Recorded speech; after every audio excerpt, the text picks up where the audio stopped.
Stress is something that we all have experienced at some point in our lives, but most of the times we don't know how to control it. Today's special guest will be discussing with us a little bit more about this topic. Hi Raksmey, how are you today? Hi Gaby, I'm good. How about you? I'm good too. Can you please tell us a little bit about you? I'm Raksmey. I graduated from law school and currently I'm an executive director of Health Time Corporation. We are a pharmaceutical distribution company. So, can you please tell us a little bit of how have you dealt with stress in the past and maybe share with us some tips on how to cope with stress? Stress is something unavoidable. I think everyone go through that. You, me. When I was young, stress would be stressing about cannot finish the assignment on time, did not get good grade, or maybe have some problem in school. And as we age, I would be stressed about cannot achieve KPI at work, or maybe cannot achieve the financial target in business. So how did I cope with stress? First, try to set acceptable expectation, because stress come up when you cannot achieve things most of the time. You expect something too high. So you need to see where you are and when you want to achieve that and which level you want to achieve. So that's how I set my expectation of over time. Of course, I still experience stress, even setting this kind of thing, but we're just trying to control as much as possible. All right. And for example, I feel like nowadays a lot of teenagers and young adults don't really know how to deal and cope with stress, especially university students and even high school students who don't really know how to manage their stress, and sometimes being too stressed, it can lead you to doing some things and making mistakes. I think youth these days they have a lot of stress because society also gives them a lot of pressure. You can see people at the same age, their friend, maybe they start up, have a title as a CEO, or maybe some of their friends already own a car or own house. So when they compare to themselves, for example, their salary is $300 per month, so they feel demotivated and they feel, why did I not that level? But not many people realize that the circumstances of everyone is different. Some people, they started a company.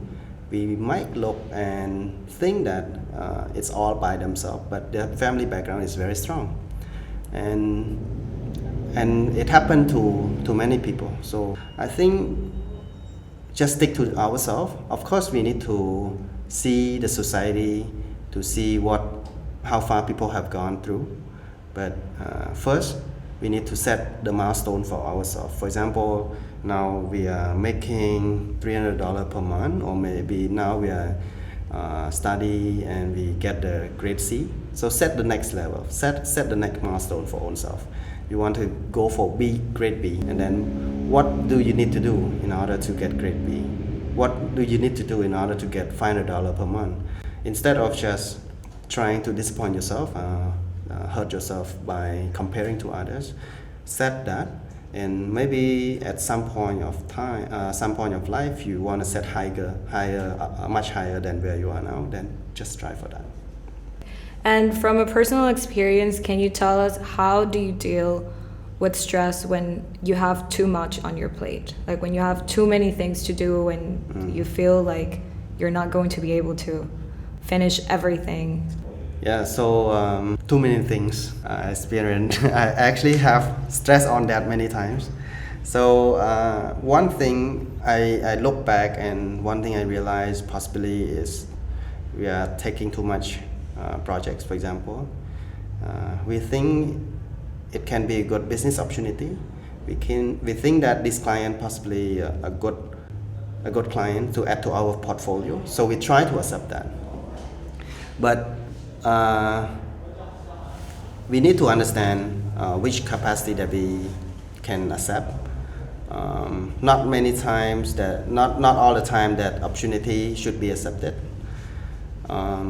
Because once you accept all the opportunity, you're gonna have to spare your time. You have to divide your time in order to finish this kind of task. So once, for example, you have 24 hours to do one thing that's really good, but you have 10 things to do. So now, more or less, you have to compromise the quality of works.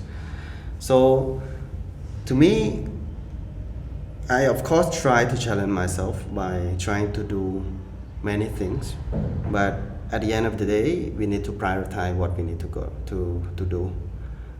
We need to check how is our health status, how is our time, how many projects that we can get, how many school that we can go to. So set some challenge so that you are not becoming lazy, but not too much, so that you become too stressed. Good. Thank you so much for your tips and advice. Welcome.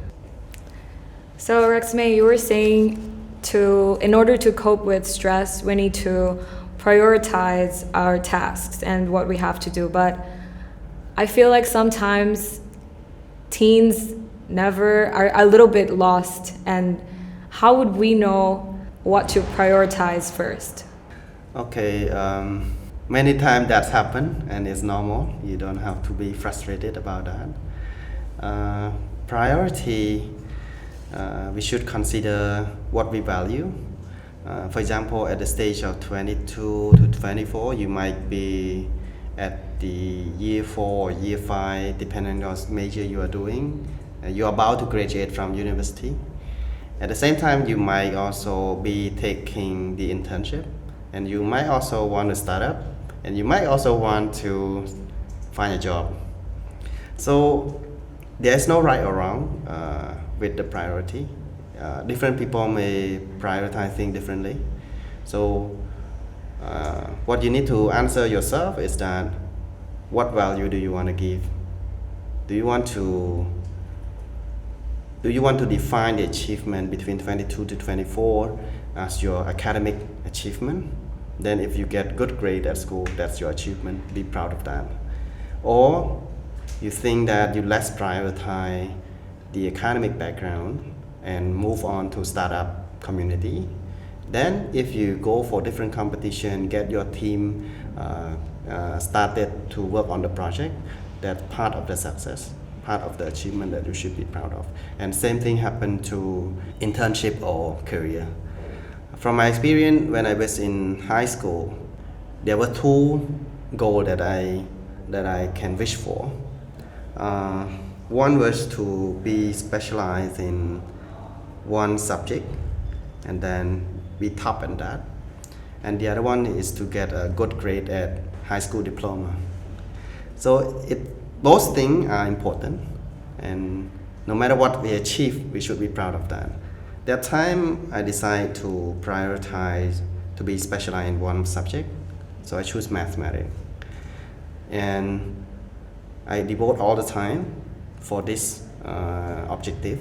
For the second objective, we also wanted to achieve, but it's less prioritized. So by doing this, at the end of the school, we can have a good result in terms of one thing that we prioritize the most, and a fair result on the other thing that we less prioritize. So I still believe this is something that people should do, because if we do not prioritize things, we're gonna get all fair result in everything. If we work 3 jobs, these 3 jobs gonna be fair result, and you never got promoted. If you do 3 businesses, all fair result in every businesses, you're never gonna be number 1 in that industry. So I've been following this practice since I was in high school. Thank you so much.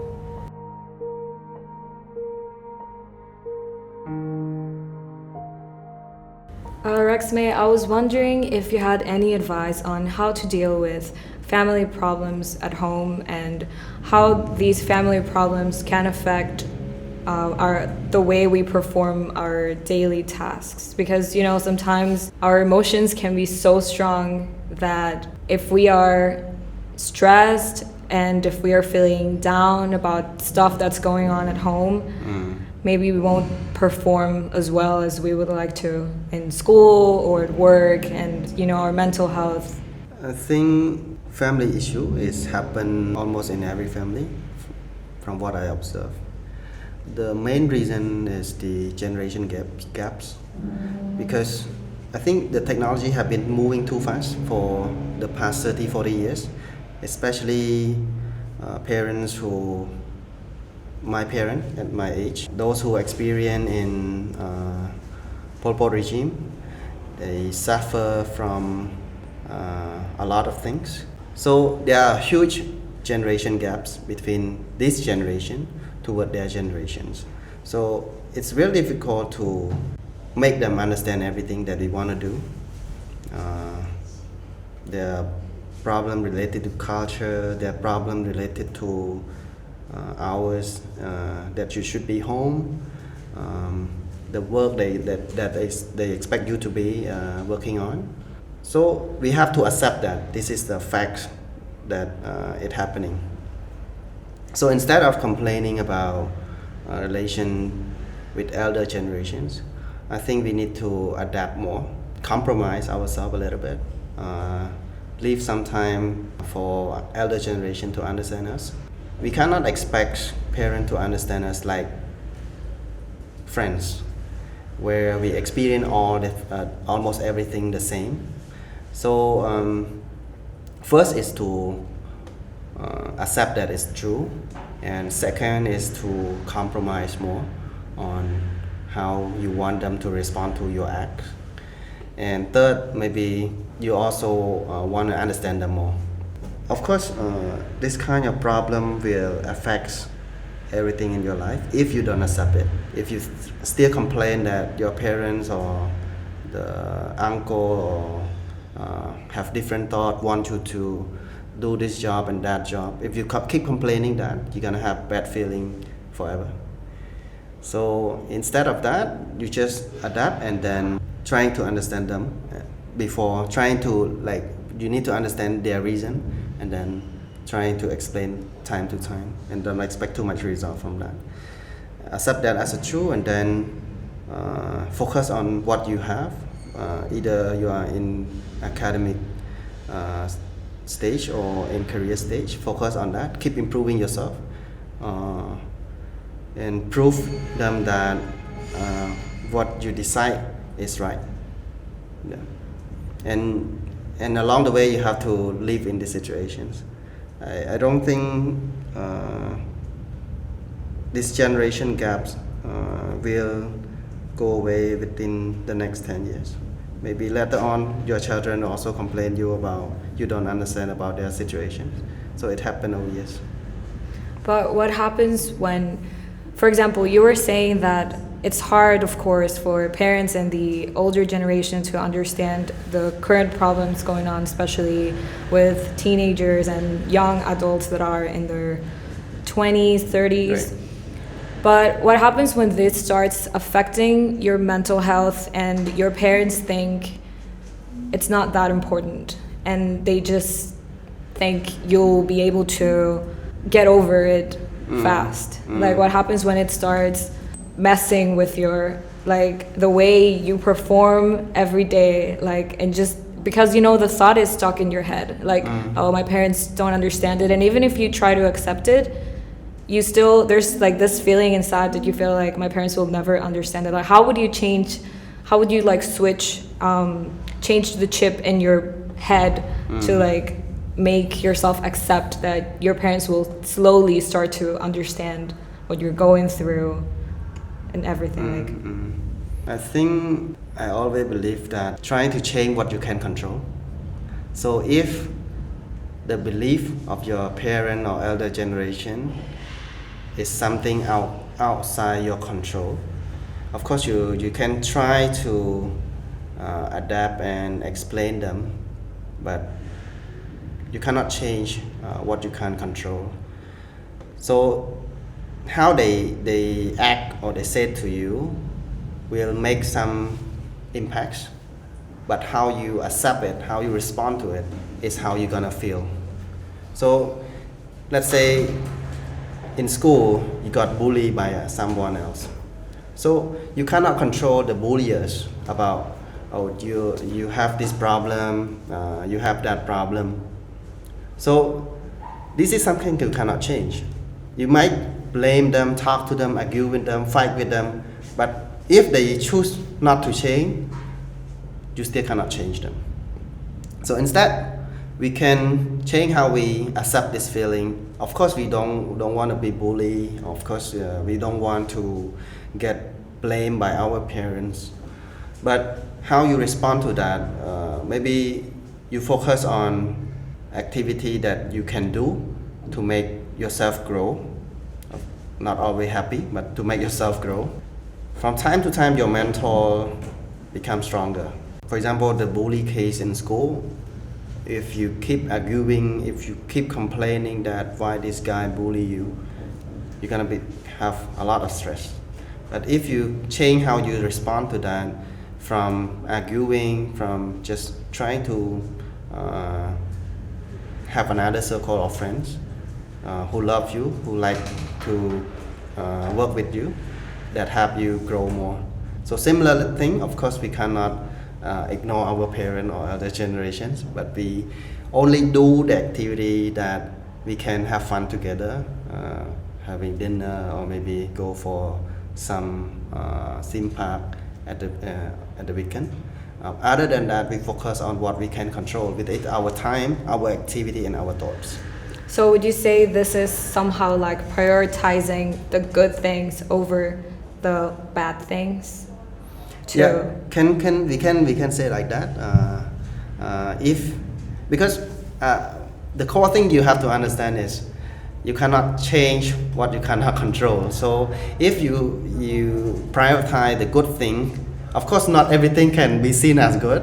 For example, someone slapped you, it's very difficult to imagine this is something good act. But if you respond anger too much, then you go nowhere. Or maybe you go back home, sit for one day or sleep for 1-2 nights, you still think that, oh, that guy slapped you or something like that. So control your response, control your activity, and control your time. Try to see the good thing of all those. Not everything can be seen as good. Yeah. Right. Thank you so much. Yeah. Thank you very much.